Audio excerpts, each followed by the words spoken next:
analizando la escritura, hermano, es importantísimo para que no seamos engañados. ¿Sabe? Estuvimos compartiendo con algunas personas, eso sí estuvimos haciendo con algunas personas allá, ahora que estuvimos allá, Huatulco, y algunas les comentamos lo que usted ya le hemos enseñado, que la iglesia va a pasar la gran tribulación y la gente tiene miedo, hermano.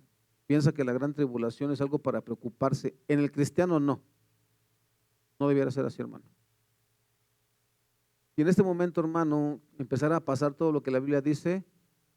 Si usted y yo estamos seguros en Cristo, es inevitable que las cosas pasen, pero usted y yo estaremos con el Señor, ¿vale? Y por más que les tratas de explicar, hermano, la gente como que evita ese tema de la tribulación. Pero mire, le voy a decir por qué es importante una y otra vez repasar la palabra del Señor. Romanos 3, 27 al 31, la palabra del Señor dice en la versión NTV: ¿podemos entonces jactarnos de haber hecho algo para que Dios nos acepte? No, porque nuestra libertad de culpa y cargo no se basa en la obediencia a la ley, está basada en la fe. Así que somos hechos justos a los ojos de Dios por medio de la fe y no por obedecer la ley. Después de todo, ¿acaso Dios es solo el Dios de los judíos? ¿No es también el Dios de los gentiles? Claro que sí, hay un solo Dios y Él hace justas a las personas, tanto a los judíos como a los gentiles, únicamente por medio de la fe. Entonces, si hacemos énfasis en la fe, ¿eso significa que podemos olvidarnos de la ley? Por supuesto que no. De hecho, solo cuando tenemos fe cumplimos verdaderamente la ley. Lo quiero leer en Reina Valera, hermano, porque de repente pareciera que no,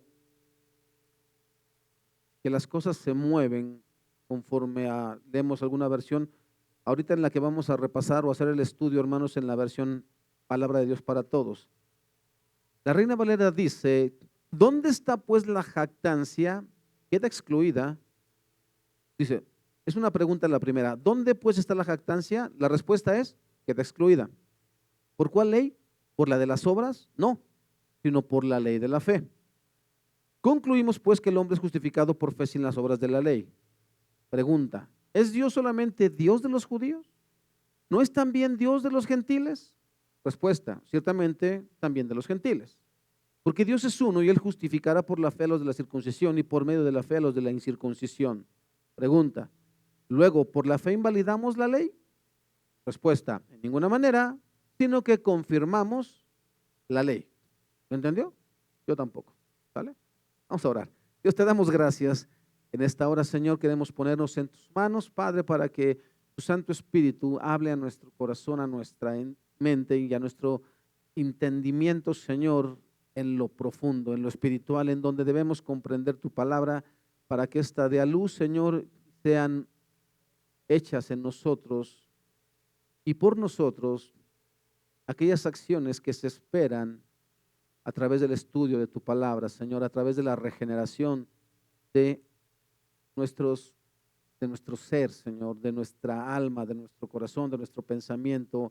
Ahí donde, Señor, nadie puede ver sino solamente tú, ahí es donde se necesita que cambiemos, Señor, que nos seamos transformados a imagen y semejanza de nuestro Señor Jesucristo. Cristo Jesús, te lo pedimos. Amén.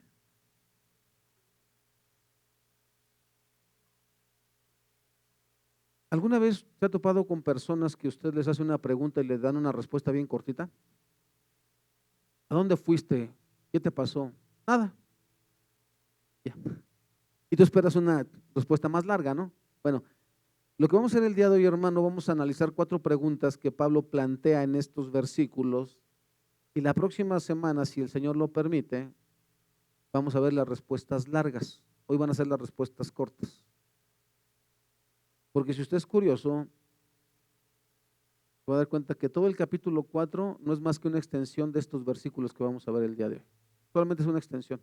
Es como que una explicación más profunda de las 4 preguntas que vamos a ver el día de hoy. ¿Cuál es la pregunta número 1? versículo 27, la primera parte.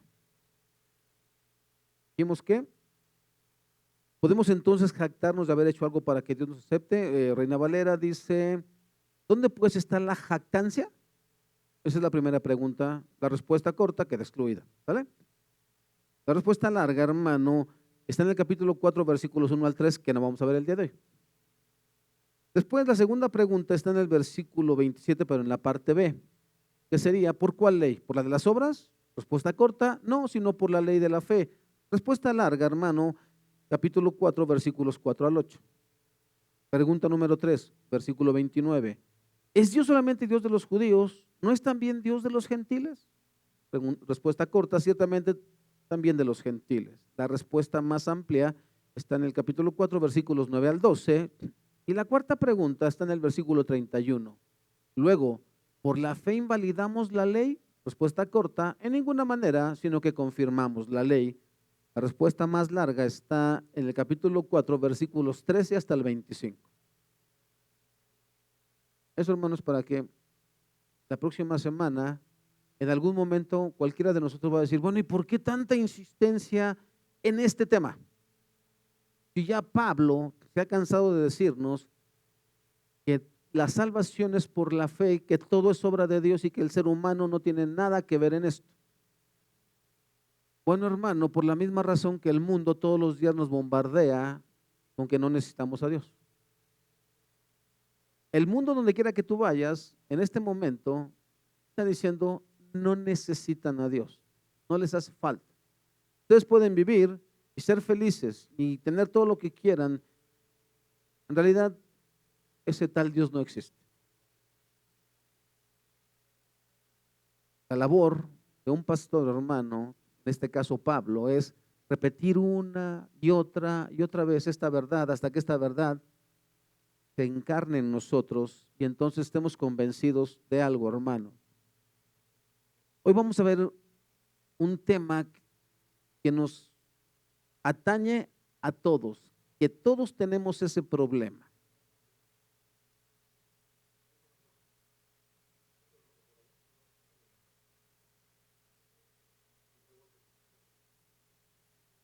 Entonces, mira, hermano. No, por acá, precioso. Pero vamos a ver primero unas cositas que necesitamos entender antes de entrar al texto. ¿Cuál es la relación entre Deuteronomio 6:4 que dice, oye Israel, Jehová nuestro Dios, Jehová uno es, con Juan 3:16, porque de tal manera amó Dios al mundo que ha dado su Hijo unigénito para que todo aquel que en él cree no se pierda, mas tenga vida eterna? Y Juan 14:6, Jesús les dijo, yo soy el camino y la verdad y la vida, nadie viene al Padre sino por mí. ¿Qué tienen en particular o en qué se relacionan estos tres textos?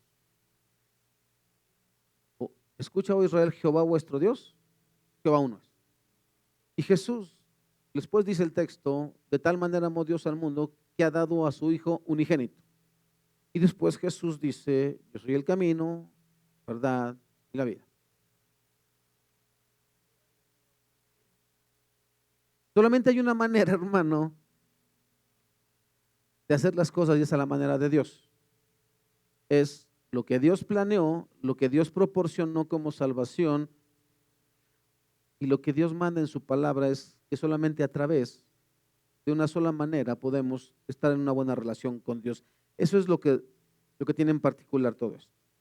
Y eso es lo que Pablo nos va a decir en este texto que vamos a ver el día de hoy, continuando con la enseñanza de Romanos. Pero dice Reina Valera, esto es lo que me llama la atención, hermano, y lo que quiero ponerle primeramente por la mesa. ¿Dónde pues está la jactancia? ¿Qué es jactancia? Definición de jactancia, hermano: alabanza propia, desordenada y presuntuosa. Eso es jactancia. Sinónimos: alarde, fanfarronería, engreimiento, fatuidad, vanagloria, vanidad, arrogancia, orgullo, petulancia, soberbia. Todos esos son sinónimos. ¿Con cuál se identifica usted? ¿Con cuál me identifico yo? Porque a todos, hermanos, nos pega esto. Necesitamos entender esto, Porque lo que Pablo le escribe a la iglesia de Roma, en donde había este problema, los judíos decían, sí, sí, sí, todos somos cristianos, pero nosotros somos mejores, porque nosotros somos el pueblo de Dios. A nosotros se nos dio la ley, el Mesías viene del linaje de los judíos o de los israelitas, ¿vale? Y se acuerda que en una ocasión Pablo, no recuerdo ahorita la iglesia, no sé si era Corinto, me parece que era Corinto, cuando había pleitos porque no, el bueno es Pablo. No, permíteme, Pedro fue antes que Pablo. ¿Y Juan no cuenta? ¡Ja! ¿Y Apolos? Ese sí es bueno. ¿Se da cuenta, hermano? Pablo identifica algo tan grande como esto, y yo le he dicho, hermano, y no hay ningún comentario y no hay nadie que lo asegure, pero alguno que otro teólogo lo ha dicho, hermano, que el problema de Pablo cuando dice que Dios puso un aguijón, un mensajero de Satanás que lo bofetee, por el cual le he rogado 3 veces que me sea quitado, y Dios dijo que no, bástate mi gracia porque mi poder se perfecciona ¿en dónde? Dicen que ese aguijón era el orgullo, por el hecho de que a él le fueron dado ver cosas que a los demás no. Dice, yo fui arrebatado al tercer cielo y vi cosas que no hay forma de poder describirlas. Y todos, hermano, todos, sin excepción, estamos bajo el pecado de orgullo, todos. Mire, Pablo le escribe a la iglesia de Roma que Dios es uno. No hay dos dioses, porque una de las preguntas ¿es solamente Dios de los judíos? ¿No hay también de los gentiles? ¿Cuál es el problema el día de hoy? Está el Dios de los hindúes, está el Dios de los budistas, está el del sánscrito, y está el Dios de los mormones, y está el Dios de los testigos, y está el Dios de los católicos, y todo el mundo tiene su Dios. Y eso no es Dios, hermano. Al menos en la iglesia cristiana no está el Dios de los pastores y el Dios de la congregación, porque a veces pareciera eso. Al pastor lo bendice más. No es cierto. ¿Quién te dijo eso, hermano? No, es que seguramente en aquella otra congregación donde son miles, allá sí está Dios. Aquí no. Aquí nos mandaron un angelito. Dios es uno, hermano, no hay muchos dioses. Y esa es la parte que necesitamos usted y yo entender, sí o sí. Porque a veces en los testimonios pareciera competencia. No, mi Dios, ¿no? A veces pareciera competencia. ¿A quién lo sacó de más abajo? El Señor, ¿no? Como si eso fuera algo para andar presumiendo, ¿no? No, eso no tiene nada que ver, hermano. Entonces, mire, existe una estrecha relación entre la incredulidad y el orgullo.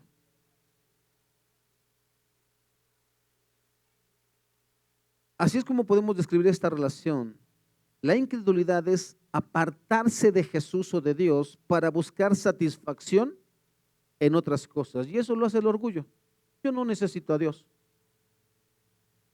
El orgullo es apartarse de Dios específicamente para encontrar satisfacción en uno mismo. Pues yo puedo, estoy joven, ¿no? ¿Se acuerda de un futbolista que dijo, me tienen envidia porque yo soy bonito? ¿Verdad? No le digo quién es, pero es portugués.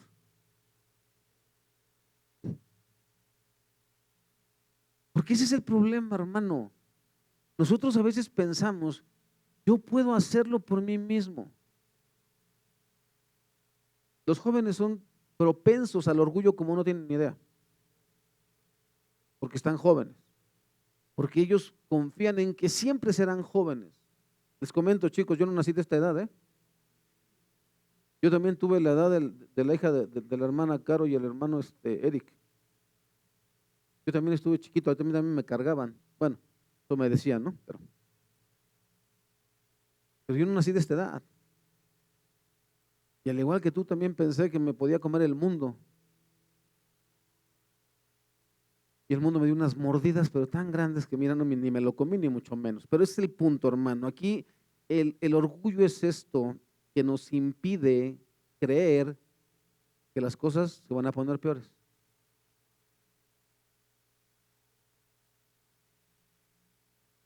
Fíjese, el día de hoy para usted va a tener mucho más sentido una vez sabiendo que el orgullo es el enemigo más acérrimo del cristiano y de Dios. Es el más acérrimo. Cuando usted y yo vamos a Romanos 1, 18 al 22, quizás el día de hoy lo pueda entender más. Porque la ira de Dios se revela desde el cielo contra todo orgullo e injusticia de los hombres que detienen con injusticia la verdad. Porque lo que de Dios se conoce les es manifiesto, pues Dios se los manifestó. Porque las cosas invisibles de Él, su eterno poder y deidad, se hacen claramente visibles desde la creación del mundo, siendo entendidas por medio de las cosas hechas, de modo que no tienen excusa.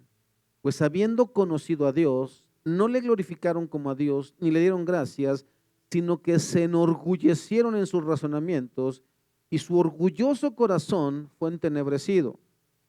Profesando ser sabios, se hicieron necios. ¿A causa de qué? El orgullo.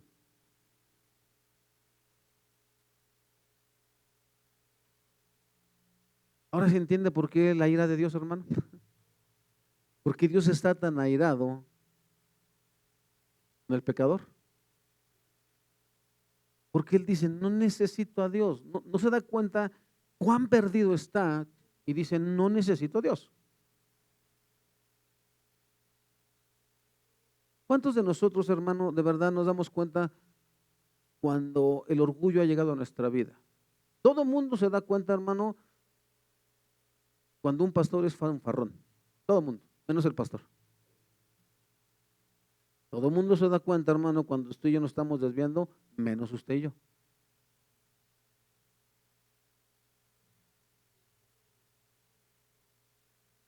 Este texto que veremos es la respuesta breve de Dios a través del apóstol Pablo a la jactancia de aquellos que se creían superiores a otros.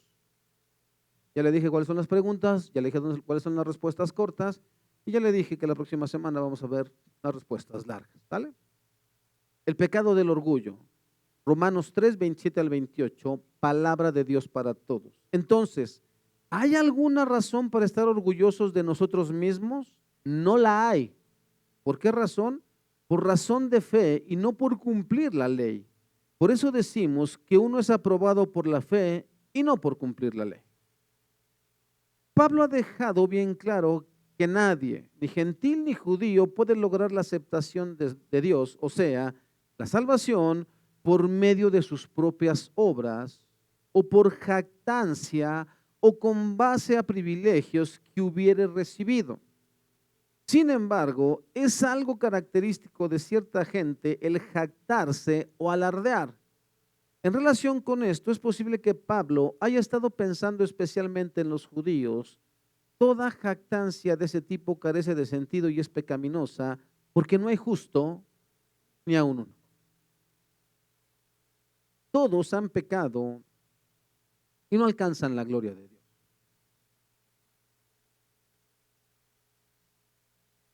Hermanos, ¿cuántos de nosotros somos muy tendenciosos a poner en alto a nuestros padres, a nuestro cónyuge, a nuestros hijos?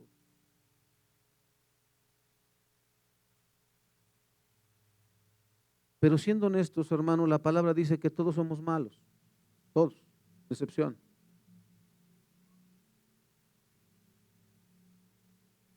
¿Y por qué, hermano, entonces insistimos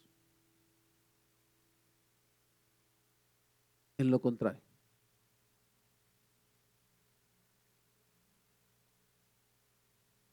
Por orgullo, porque ¿cómo me va usted a decir a mí lo que tengo que hacer?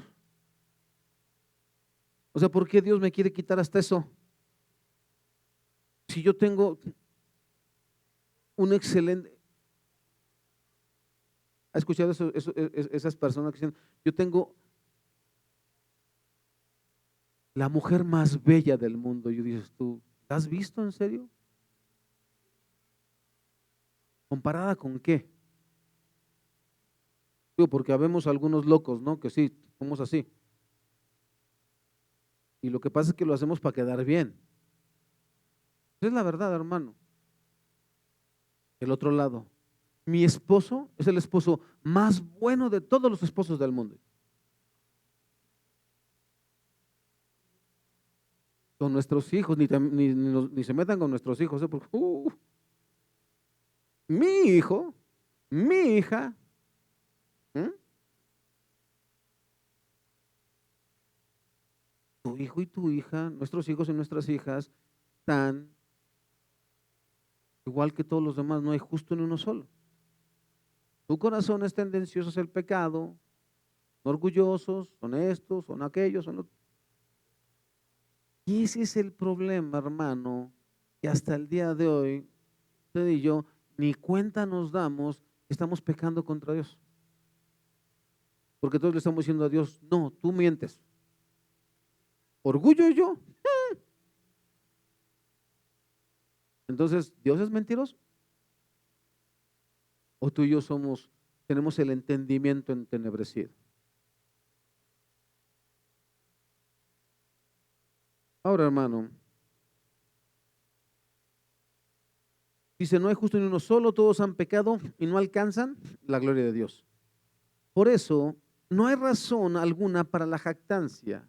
Muy decididamente, Pablo dice, queda excluida. Queriendo decir, de una vez y para siempre, ha quedado proscrita. La reflexión constante sobre los logros meritorios hace que una persona sea orgullosa y no humilde.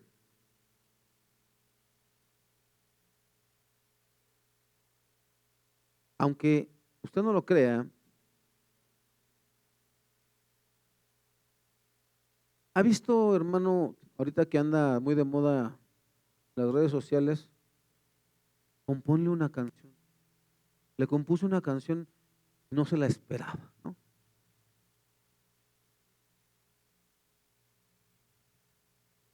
¿Por qué la primera reacción es le compongo una canción a alguien y por qué no le pongo una canción a Dios? Pregunta.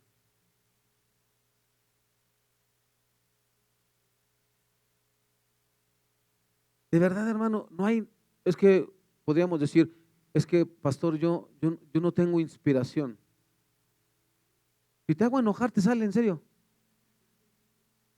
Hace enojar a alguien y vas a ver cómo le sale la inspiration. Te dice una letanía, pero bonita, ¿no?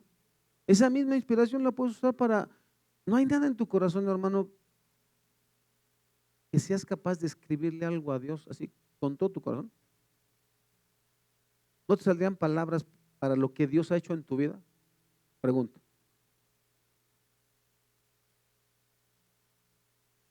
Hay ahí en las redes sociales, hermano, una que dice, el regalo, refiriéndose a la esposa, dice, ella es madre, ella ha estado contigo, bla, bla, bla, y dice, te regala, es un como corazoncito, bueno, con varios, una pulsera o pendiente que trae los nombres de los hijos o las iniciales y eso la derrite y todo. Hermano, todo está pensado, ¿hacia dónde? Hacia el ser humano. Todo está pensado hacia el ser humano y se entiende en la gente del mundo. En los cristianos no se entendería eso, hermano. ¿Se acuerda cuando el profeta Elías confronta al pueblo de Israel? A ver, tomen una decisión de una vez. Si Baal es Dios, pues órale, ¿qué esperan? Adoren a Baal. Pero si Jehová es Dios, entonces adoren a Jehová. ¿Y se acuerda lo que dice el texto, hermano? Que el pueblo estaba así. ¿Quién es Dios? Aún que ese pueblo sabía perfectamente quién había sacado a la nación de Israel de Egipto, ¿sí o no? Ellos ya sabían. Esa era una historia conocidísima. y ellos todavía estaban dudando. Y hay una demostración del poder de Dios, hermano, cuando dice Elías, bueno, ustedes son 400, ¿no? Porque eran 400. Ustedes ganan en número. Ustedes empiezan. Y de este lado, hermano, estaba solamente Elías. Y él dice, ok, ahora ya se cansaron porque creo que está en el baño su Dios. Me toca.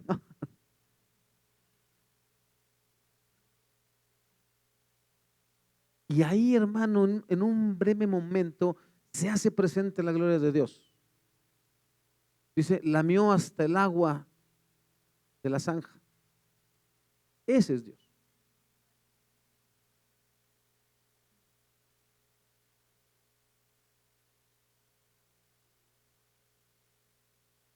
¿Quién te sacó de la condición en la que estabas cuando Dios llegó a tu vida? No, no, no fue doble A, no fue el hermano que te predicó, no fue tal iglesia, no, no, no. ¿Quién fue? Fue Dios, ¿cierto? ¿A quién le debes todo? A Dios. Y luego entonces, hermano, ¿por qué nos cuesta tanto trabajo? ¿Por qué nos duele más que una persona me ignore y no que Dios me eche al infierno?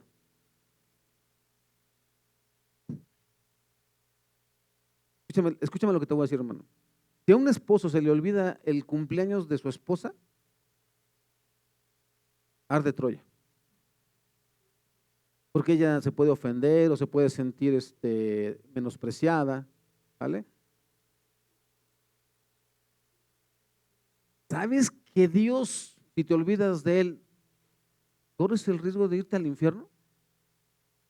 Y eso no te preocupa. Porque el esposo dice, bueno, la voy a contentar y le compro esto y le compro esto y ya, ¿no? Y le pido perdón, de rodillas te pido, ¿no? Y a Dios, ¿por qué no hacemos lo mismo, hermano? Ahorita decía el hermano Elías, cuando estamos en la presencia de Dios, hermano, es para postrarnos y adorar. Y normalmente no hacemos eso. Entonces, hermano, necesitamos comprender esto que está diciendo Pablo. No te preocupes, cuando estoy diciendo eso, hermano, tú debes ser la clase de varón y la clase de mujer que la Biblia dice con respecto a los que están a tu alrededor. Si tú eres esposo, debes ser la clase de esposo que la Biblia dice que debes ser con tu esposa. Si tú eres esposa, debes de ser la clase de esposa que la Biblia dice que debes ser con tu esposo. Si somos padres, debemos ser la clase de padres que dice la Biblia que debemos ser con nuestros hijos. Y así, ¿sí? No deberías preocuparte, hermano, por la aprobación ni de tu cónyuge ni de tus hijos. Eso no debería preocuparte. Preocúpate si estás cumpliendo con Dios.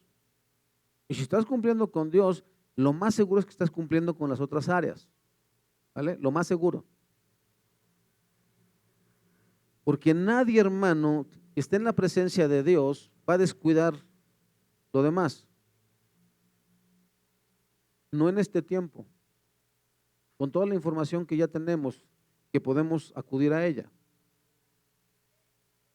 Y entonces, hermano, regresando al punto, la reflexión constante sobre los logros meritorios hace que una persona sea orgullosa y no humilde. ¿Qué sucede cuando alguien se la pasa diciendo, pues mira, yo desde niño sufrí, ¿no? Pero salí adelante. Y luego hice esto, hice aquello. ¿Qué está haciendo, hermano? Cualquiera que hacemos esto, ¿qué estamos haciendo? ¿Hablando de qué? De mis logros. ¿Y eso cómo se llama? Orgullo, según lo que está diciendo Dios aquí. ¿Sí o no? Esta costumbre pecaminosa alienta más que desalienta la jactancia. Jonathan Edwards, una persona, un pastor y teólogo que vivió en el siglo XVIII, fue un hombre muy importante en lo que fue evangelización en Estados Unidos, hermano. De hecho, hasta hay unos videos ahí para niños que te hablan de la obra que hizo Jonathan Edwards. Ese hombre fue de los precursores o de los que empezaron con el puritanismo y estas cuestiones, hermano, de que solamente Dios es digno de toda la gloria y toda la honra y toda la alabanza. ¿Quieres que le quite? Entonces, hermano, ese pastor dijo lo siguiente acerca del orgullo espiritual. La primera y peor causa de error que prevalece en nuestros días es el orgullo espiritual. Está hablando del siglo XVIII, ¿eh? Esta es la puerta principal por la que el diablo entra en los corazones de quienes anhelan el avance de Cristo. O sea que está hablando de nosotros. Es la principal entrada de humo desde el abismo para oscurecer la mente y engañar el juicio, y la principal herramienta con la que Satanás se aferra a los cristianos para obstaculizar la obra de Dios. Mientras no se cure esta enfermedad, en vano se aplicarán remedios para curar todas las demás dolencias. El orgullo es mucho más difícil de discernir que cualquier otra corrupción, porque por naturaleza se manifiesta en una opinión demasiado elevada de uno mismo. ¿Acaso sorprende entonces que quien tiene una opinión tan elevada de sí mismo no sea consciente de ello? Cree que su opinión está justificada y por lo tanto no es excesiva. En consecuencia, no hay otro asunto en el que el corazón sea más engañoso e inescrutable.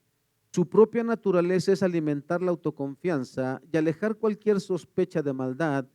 Quien confía en su propio corazón es un necio. Mira, hermano, ahí ahorita te metes a internet, te vas a topar con un pastor de origen argentino que es muy famoso, que en días pasados, al parecer, se quería candidatear o se va a candidatar para presidente, y le preguntaron, ¿y si usted llega a ser presidente, cómo va a manejar el asunto del aborto, el asunto de los LGBT y todas estas cuestiones?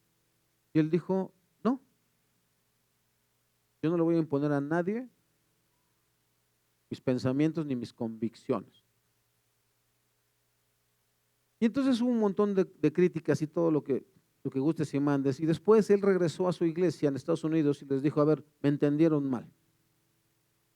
Dice, porque imagínate que yo como presidente quiera imponer mis convicciones. Entonces, si yo soy budista, voy a hacer a todos budistas. Hermano, punto número 1. Si tú tienes un llamado de pastor, no te puedes mezclar en asuntos de política. Así. No, no puedes. ¿Por qué? Porque Dios te mandó a algo mucho más importante, hermano, que la política. Mucho más importante. Te mandó a una tarea, hermano, que es muchísimas, no puedo darte una cantidad, veces más importante, hermano, porque estás hablando de las almas. Almas, hermano, que van a ir a una eternidad sin Cristo si nosotros no hacemos la tarea que Dios nos pidió, quisiéramos. ¿Vale? Para eso Dios designó a otras personas. A un pastor no puedes meterte en esa bronca. Punto número 1, donde este hermano pues debería decir, ¿saben qué? Me equivoqué y perdón. Ya. Pero todavía querés justificar lo que hiciste mal, hermano. ¿De qué te está hablando? Eso, aunque no lo quieras, hermano, se llama orgullo. Querer justificar lo que no tiene justificación. Ahora,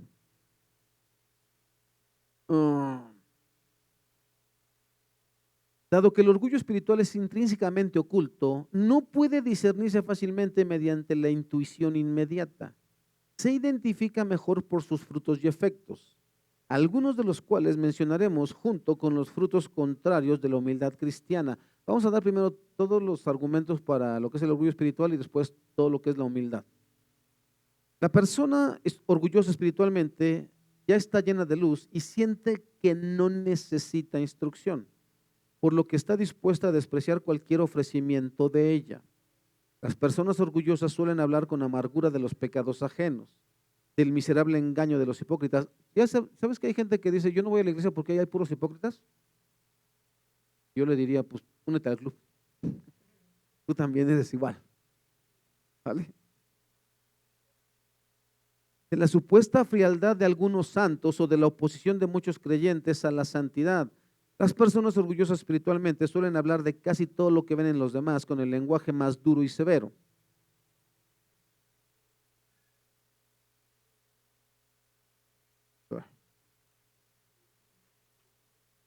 Comúnmente, sus críticas no solo van dirigidas contra los malvados, sino también contra los verdaderos hijos de Dios y aquellos que son superiores a ellos. Una de las cuestiones, hermano, con el orgullo espiritual es que no aceptamos que siempre habrá alguien mejor que nosotros, alguien que sepa más, alguien. A veces, hermano, ¿te acuerdas del ciego de nacimiento? Que el Señor le devuelve la vista y los fariseos le dicen, ¿quién te devolvió la vista? ¿Si eras ciego o nomás te estabas haciendo? No, sí, mira, yo así me dijo, haz esto, pero ¿quién fue? Y luego les dice, pues yo no sé si sea pecador, pero yo sé que Dios no oye a los pecadores. Yo solamente sé que Él me devolvió la vista, ¿no? Que yo era ciego y ahora veo, ¿no? Y le dice, ustedes también, ¿y cuál fue la respuesta? ¿Tú nos vas a enseñar a nosotros? ¿Tú que naciste en pecado? ¿Nos vas a enseñar a nosotros?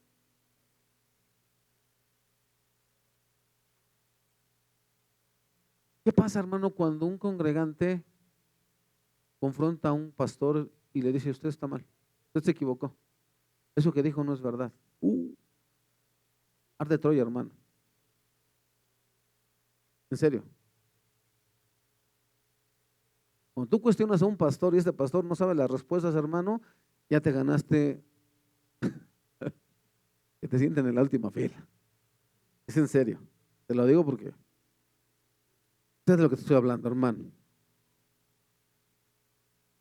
El orgullo espiritual a menudo lleva a las personas a comportarse de manera diferente en apariencia, adoptar una forma distinta de hablar, de serenidad o de actuar. Las personas orgullosas se fijan mucho en la oposición y las ofensas y suelen hablar de ellas con amargura o desprecio. ¿Te ha pasado alguna vez, hermano,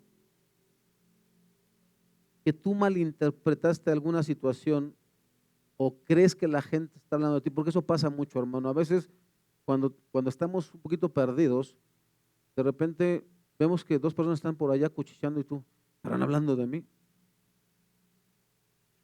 ¿Cómo por qué, hermano? Y ni siquiera, igual de ti ni se trata, ¿no? Pero uno piensa, no, sí estaban hablando de mí. Esto, hermano, está hablando de eso.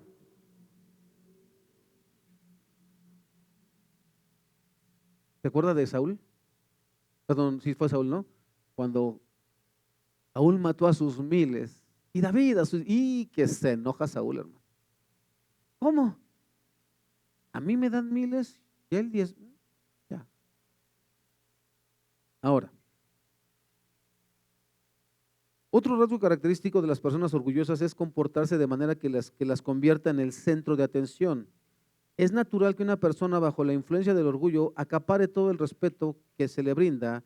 Si los demás muestran disposición a someterse y mostrar deferencia, él lo acepta con gusto. De hecho, llegan a esperar tal trato y a formarse mala opinión de quienes no les dan lo que creen merecer. Me acuerdo, hermano, cuando fuimos a la primera reunión esta de la alianza, donde espero ya no estar, llegamos a una iglesia que no conocíamos, hermano, y esa vez me acuerdo que con trabajos la iglesia nos pudo dar a unos caldo de pollo y otros no me acuerdo que les dio, pero no alcanzó para todo, hermano. Y este pastor pasa y dice, fuimos a tal iglesia y ahí sí nos trataron como pastores. Nos dieron barbacoa y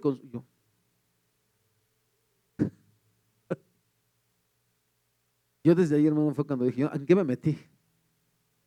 ¿Te acuerdas cuando Jesús le dijo a sus discípulos, en el mundo, las personas acostumbran ¿a qué? A sentarse en los primeros lugares, ¿vale? Pero entre ustedes, no. Ustedes ocupen los últimos lugares. Porque si llega la persona que te invitó y en ese momento llega otro más importante que tú, te dice, ¿qué haces aquí? Lo tengo reservado para mi compa, ¿no? Imagínate qué feo es que te pares y, ¿dónde ¿Dónde hay lugar? Allá atrás.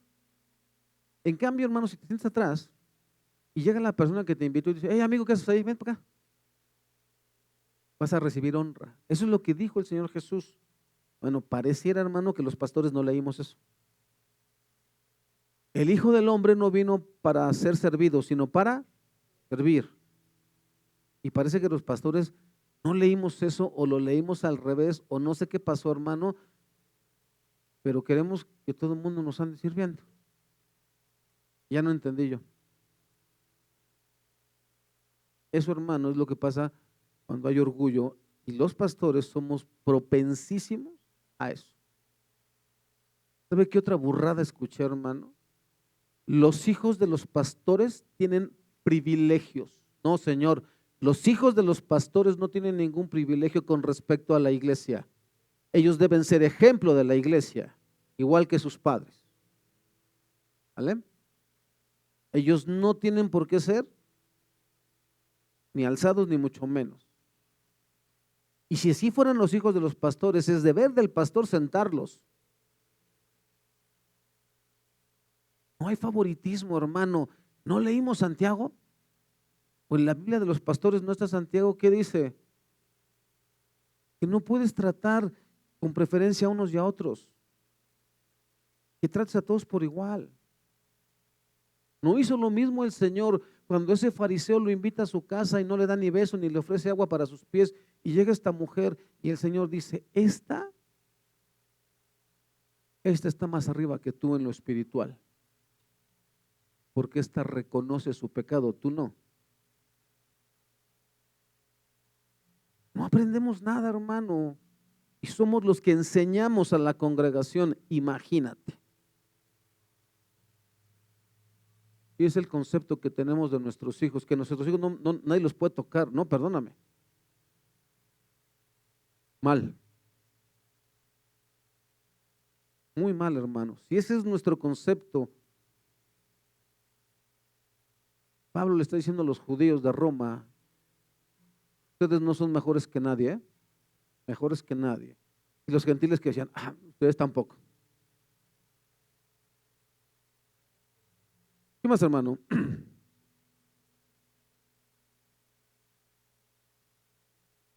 Por otro lado, la persona humilde es como un niño pequeño que aprende con facilidad. Es cautelosa en su autoevaluación, sensible a su propensión a desviarse. Si se le sugiere que se desvía, está muy dispuesta a indagar al respecto. La verdadera humildad cristiana, en cambio, guarda silencio sobre los pecados ajenos o habla de ellos con dolor y compasión. El cristiano humilde ve tanta maldad en su propio corazón y se preocupa tanto por ella que no suele ocuparse demasiado de los corazones ajenos. Se queja sobre todo de sí mismo y de su propia frialdad espiritual y espera que casi todos tengan más amor y gratitud a Dios que él.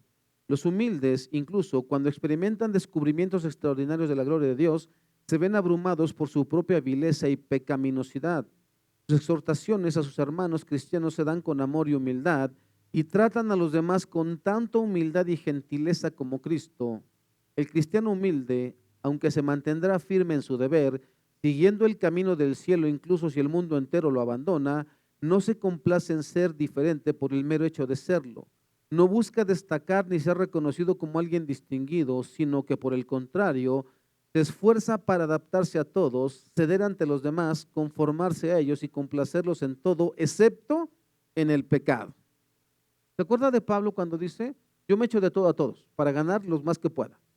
A los judíos como judío, a los con ley, a los sin ley, y así. Pero en cuanto al pecado, no participo de esas cuestiones. ¿Sabe qué es totalmente triste, hermano? Que tengamos que seguir mintiendo y no nos importe. Mire, ¿sabe cuáles somos muy propensos a mentir los padres que somos, tenemos hijos pequeños? Hablo de brazos.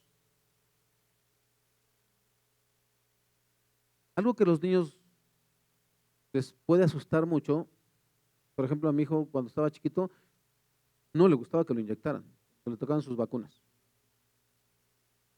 Y nos decía, ¿me va a doler? Sí, mucho. Imagínate que le tienes que mentir. No, hijo, no duele nada. Vamos a ir porque ellos le tienen terror al dentista, hermano. No te digo cómo le tienen terror al dentista los niños. Y los adultos le tienen terror, imagínate los niños, ¿no? Vamos a ir con el dentista. No, no, no. Vamos a ir a pasear. No, sí, tienes cita con el dentista. ¿Y me va a doler? Sí. ¿Por qué nos cuesta tanto trabajo, hermano? ¿Sabes qué es lo peor? Que no nos importa. Mentir, no nos importa.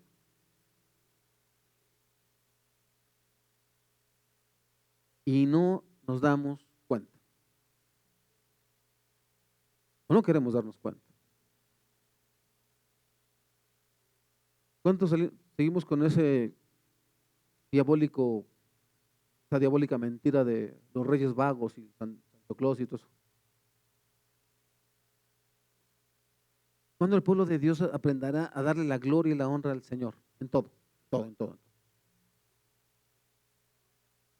¿Qué más dice, hermano?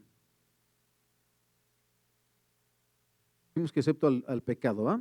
La humildad cristiana, en cambio, predispone a la persona a ser más como su bendito Señor, quien al ser insultado no abrió la boca, sino que se encomendó en silencio a aquel que juzga con justicia. Para el cristiano humilde, cuanto más clamoroso y furioso sea el mundo contra él, más silencioso y sereno permanecerá. Esa es la diferencia, hermano. Y eso es lo que Pablo, hermano, se está encargando de decirnos en estos versículos y la próxima semana en todo el capítulo 4. Salud. Para que una y otra vez usted y yo entendamos, mi amado hermano y hermana, para que no se sienta menospreciada, ¿vale? Que nuestro único compromiso es con Dios. Es con Él nuestro único compromiso. A quien debemos amar, a quien debemos arrodillarnos, a quien debemos rendirle toda la pleitesía posible, es a Dios. Y solamente a Él.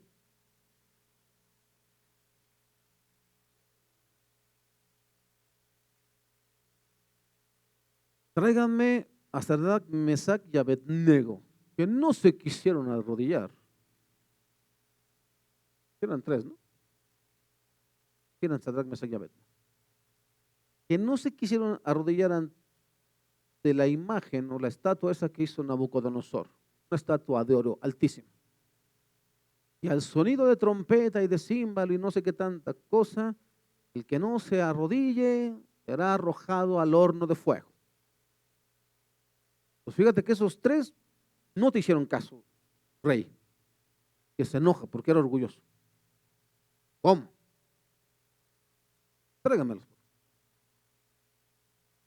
Les voy a dar otra oportunidad. Y mire, ahórrate la oportunidad, rey, ¿vale? El Dios al que servimos, Él nos puede librar. Pero si así no fuera, si el Dios al que servimos resulta que nos quiere dejar morir, también está bien. Pero debe saber una cosa, rey, no nos vamos a postrar delante de tu monigote, que lo sabían. Tiene más calor, más leña al fuego. Y los arrojan, hermano. Y para usted y para mí es una bonita historia, y para los niños, fantástica. Pero a nosotros, hermano, ni siquiera nos arriman el fuego y nos postramos ante lo que sea. Pero ni siquiera nos arriman al fuego, ¿eh?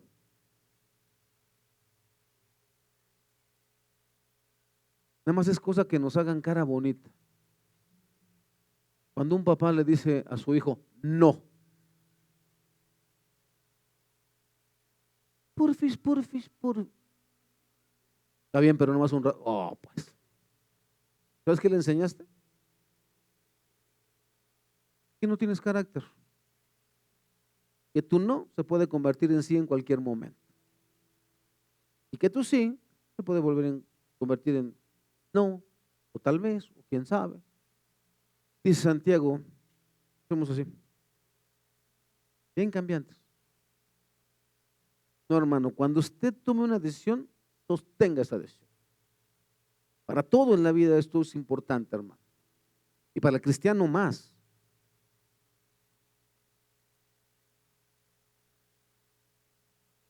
En la doctrina de la justificación, o sea, de la salvación por medio de la fe, la que indica que no queda lugar para jactancia, porque la fe es un don de Dios, es un regalo, como lo es también la salvación, considerada en su totalidad.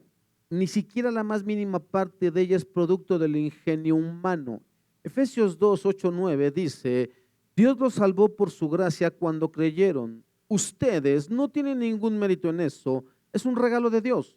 La salvación no es un premio por las cosas buenas que hayamos hecho, así que ninguno de nosotros puede jactarse de ser salvo. Esta verdad, cuando es aplicada al corazón por medio del Espíritu Santo, convence a una persona que todo lo bueno que posee ha sido recibido y que el que se jacta debe hacerlo en el Señor. El derecho a la jactancia ha quedado excluido. Es con base a la fe que ha sido desechado. ¿Alguien se acuerda de David antes de ser rey? ¿De dónde dice la Escritura que Dios lo sacó? De hecho, hasta cantamos una alabanza, ¿no? Detrás de las ovejas dice que lo llamó. ¿Por qué la Biblia no dice, hermano, oye, qué bien apacentabas las ovejas? ¿Por qué no dice eso?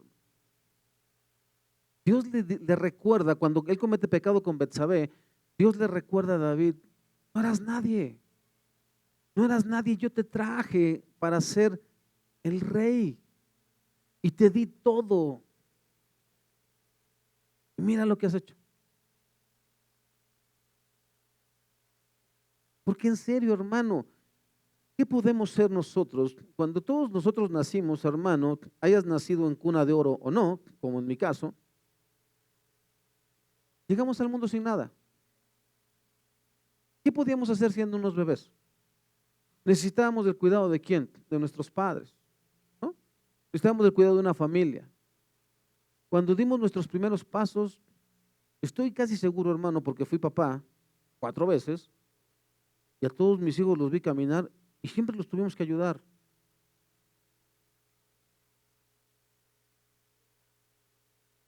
Los hijos aprenden a caminar porque los padres los tenemos que sostener, ¿sí o no? Y cuando logran caminar por sí solos, que ya no quieren que los agarres, muchas veces, ¡pum!, rebotan contra pared y se caen y se golpean y muchas cosas, ¿sí? Y luego, solitos se fueron a inscribir o alguien los inscribió. ¿Quién los enseñó a leer? Normalmente los enseñamos los padres, a los hijos los llevamos a leer. O sea, alguien siempre ha estado, bueno, eso es alguien, quien quiera que haya sido en tu vida, hermano, desde que tú y yo fuimos niños, eso lo hizo Dios. ¿Vale? Eso lo hizo Dios. Sí, hermano, es obvio, crecimos, algunos aprovecharon, otros no aprovechamos, pero por ahí en la vida fuimos haciendo esto y aquello, y esos, hermanos, no son logros nuestros en el sentido estricto de que si Dios no nos diera la vida, no tendríamos.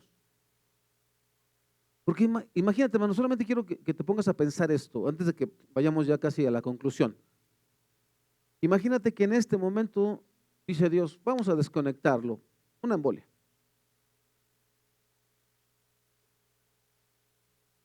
¿Qué harías, hermano? Tú solo.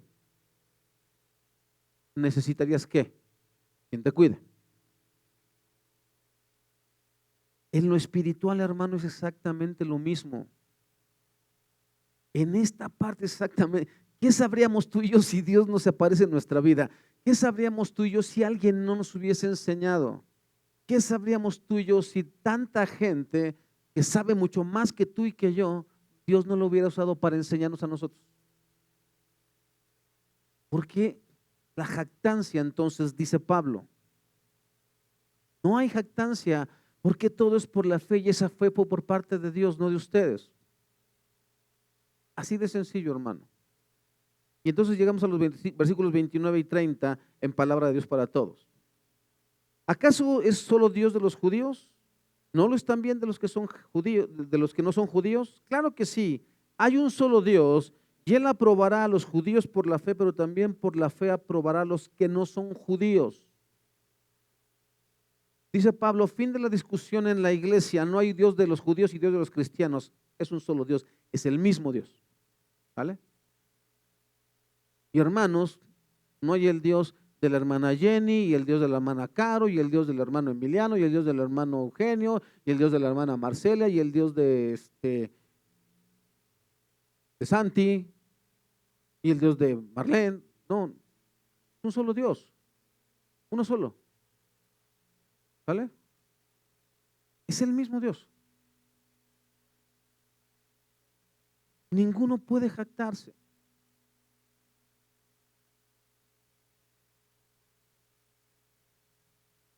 Si fuera cierto que se requería el cumplimiento de obras hechas en conformidad con la ley como base para la salvación, entonces los gentiles, viviendo aparte de la ley, no tendrían la oportunidad de ser salvos. Dios sería solamente Dios de los judíos. Los gentiles tendrían que buscar la salvación en otro lugar, quizá en algún otro Dios. El apóstol decididamente rechaza esta sugerencia. Él afirma que no hay dos dioses o más, uno para los judíos y otro para los gentiles.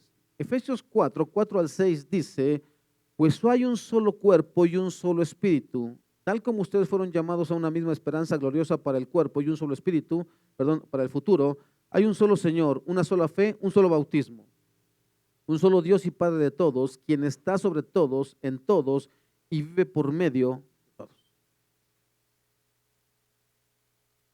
Solo es uno, hermano.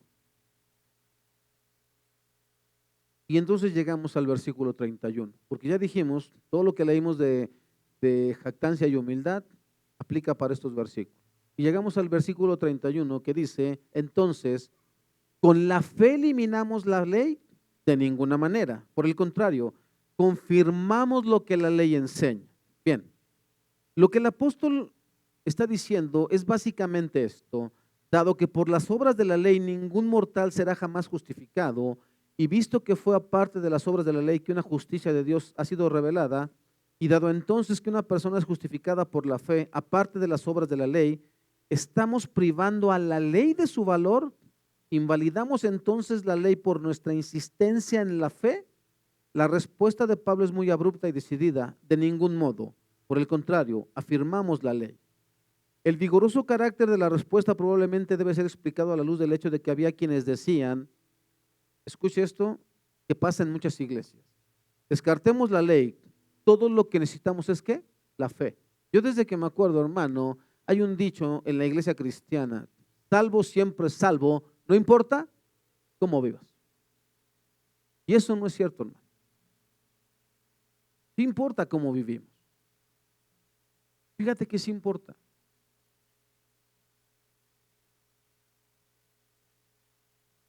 Porque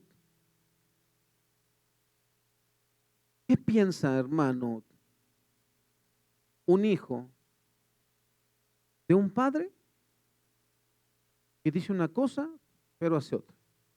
¿Qué piensa una hija de una madre que hace una cosa y luego dice otra? O sea,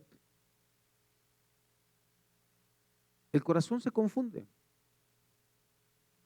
Para mí era muy confuso, hermano, entender cómo es que los padres dicen amar, pero a la hora de corregir, la corrección no correspondía. Para mí era muy confuso cuando yo era pequeño. Cuando ya fui grande y leí la palabra de Dios, entendí algo, hermano, que si tú corriges a tus hijos como dice la Biblia, ¿qué crees? No lastimas el corazón.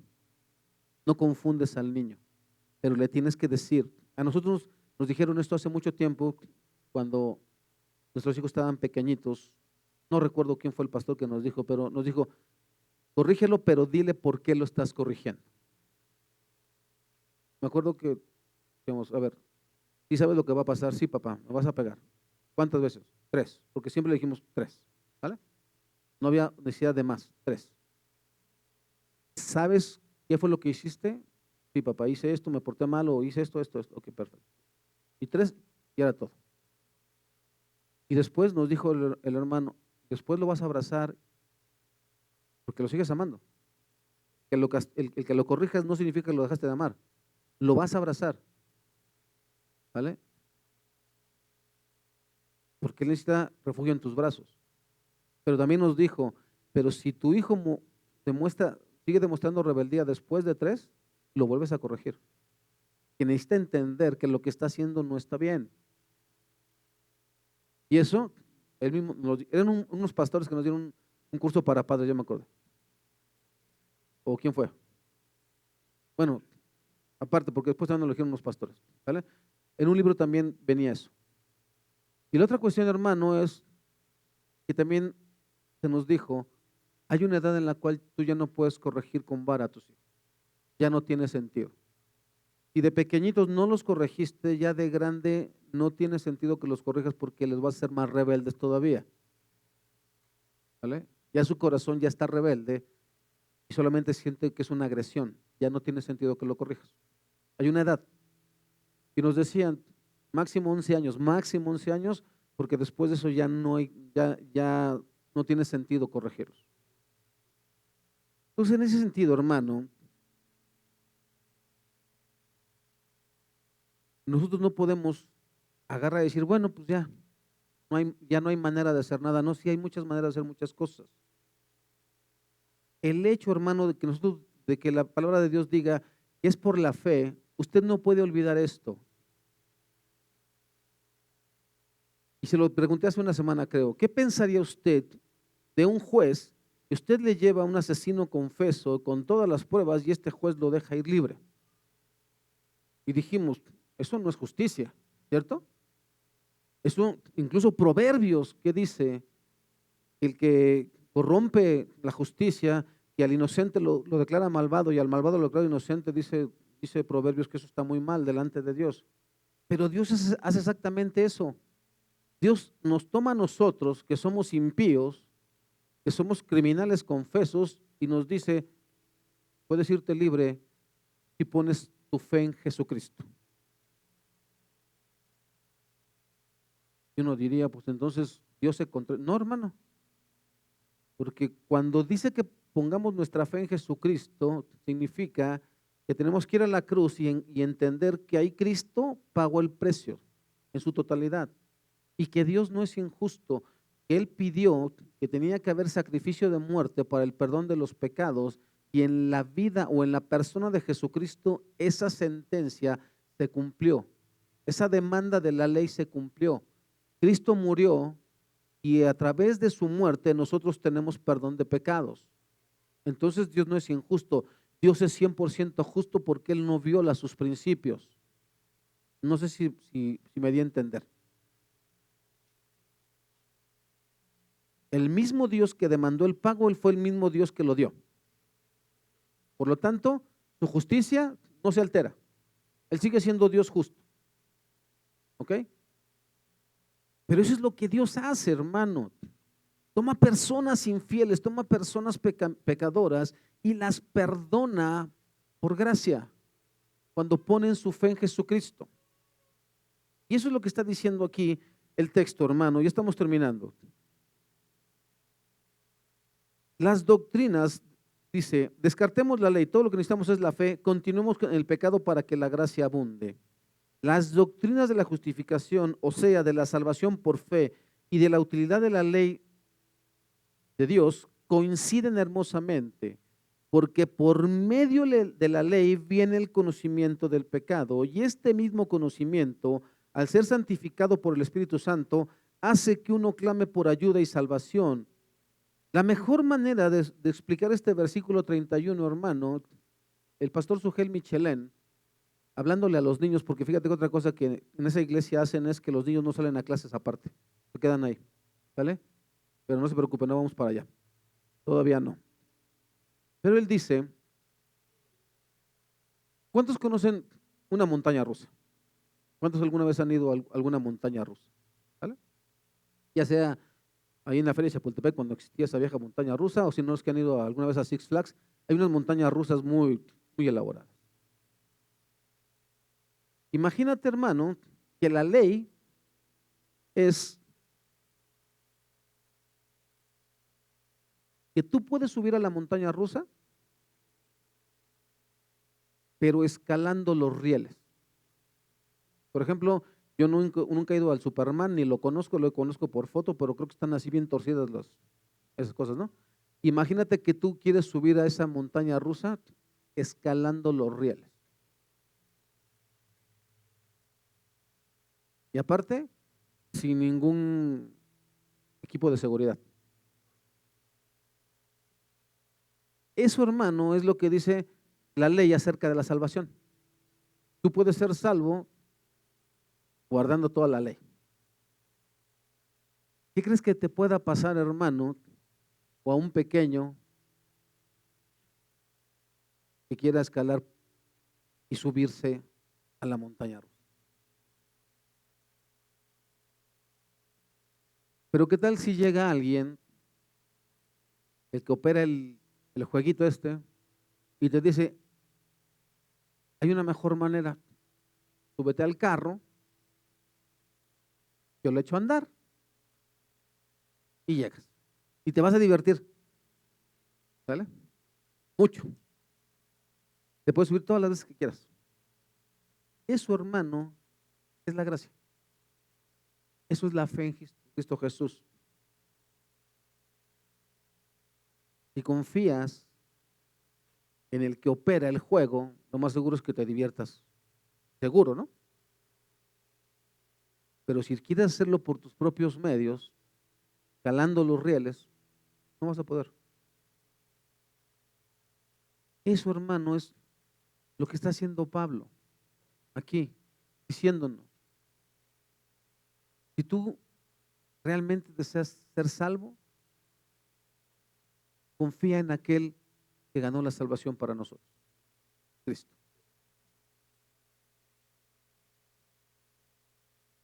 Tratando de cumplir esto, no vas a poder. Esto te dice todo lo que el pecado provocó al ser humano. Mira,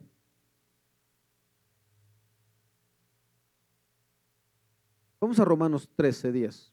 Terminamos. Romanos 13:10.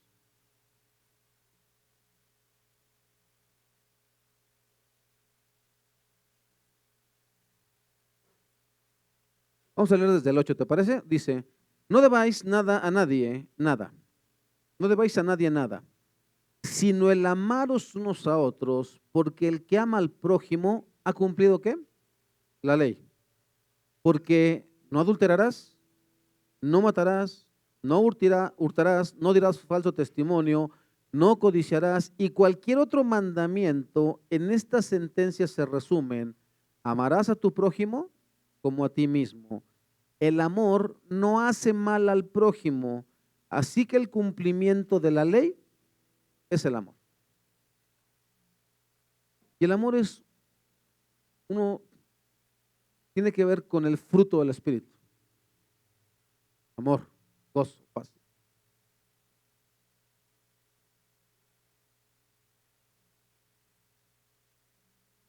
Así que, hermano, esto nos sirve, la ley nos dice todo lo que está mal delante de Dios. Eso es para lo que sirve la ley, para decirnos todo lo que está mal, todo lo que Dios aborrece. La gracia o la fe nos sirve para que en nosotros se desarrolle el fruto del Espíritu, empezando por el amor. Y entonces, dice, no anulamos la ley por la fe, sino que entonces yo puedo ir a este libro y todo lo que en él está escrito, para mí es que un deleite. Para mí es decir, en verdad Dios es un Dios santo. En verdad, todo lo que Dios ordena es para mi bien. ¿Vale? Dios nunca haría nada para perjudicarnos. Por lo tanto, yo nunca haría nada para perjudicar a otro. Y partiendo de ahí, hermano, es cuando dice el Señor, quienes ponen su fe en Jesucristo, nunca serán defraudados, nunca van a equivocarse. Quien ponga su fe en Jesucristo. Porque todo lo que hagamos, escuche bien, será por amor a Él. Todo. Sea, como dice la palabra de Dios, sea que comamos o bebamos, todo lo hacemos para la gloria de ¿quién? De Dios. Por lo tanto, hermano, cuando nosotros salimos a visitar a los hermanos del interior y nos ponen enfrente lo que ellos nos pueden poner, hermano, tú entiendes que eso es una bendición de parte de Dios, ¿vale? Y con eso estás bien. Agradeces a Dios por eso. No necesitas, hermano, otra cosa, porque entiendes que es el cuidado de Dios. Pero, por ejemplo, hermano, cuando yo estoy solamente con mi familia, con mi esposa y con mis 2 hijos, y no hay nadie más presente, allá cuando vamos de visita, hermano, de repente nosotros nos vamos a la playa y a estar nosotros solos, y entonces, hermano, podemos pedir lo que nos guste. Porque imagínate que yo llego a la casa de un hermano y le digo, ay, no, eso no me gusta, mídeme esto.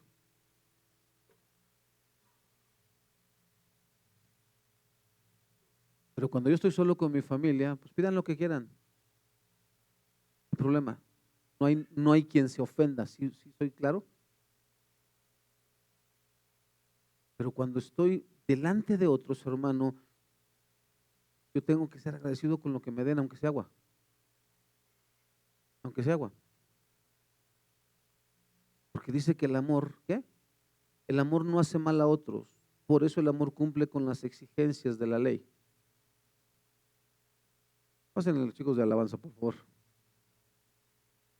Terminamos con